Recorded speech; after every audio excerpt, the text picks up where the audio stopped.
on va fuir les conséquences de nos actions.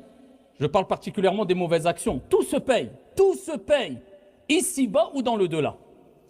Fût-ce le poids d'un atome de bien que tu as fait, ou le poids d'un atome de mal que tu as fait.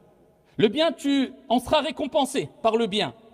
Et le mal, tu en seras récompensé par le mal. C'est ce qu'on appelle al-jaza. Et c'est ce qu'Allah a mentionné dans le Coran quand il parle de al-jaza, la récompense. Il parle de la récompense en bien, la récompense en mal.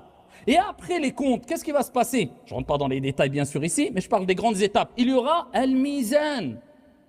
Ah, bien sûr, il faut évaluer la qualité de tes actions. Il faut évaluer la quantité de tes actions, bonnes ou mauvaises. Eh bien, on apportera al-mizan. وَنَضَعُ الْمَوَازِينَ الْقِسْطَ لِيَوْمِ الْقِيَامَةِ. Allah, il dit, on apportera les balances exactes au jour de la résurrection. فَلَا تُظْلَمُ نَفْسٌ شَيْئًا. Aucune âme ne sera lésée. Aucune injustice ne sera faite puisqu'Allah Azza wa Jal dira la dhulma al-yawm. Aucune injustice aujourd'hui. Aujourd'hui, amalun wa la hisab, comme a dit Omar ibn al-Khattab, c'est les actions, il n'y a pas de compte. Walakin ghadan hisabun wa la amal. Il y aura des comptes et il n'y aura plus d'actions.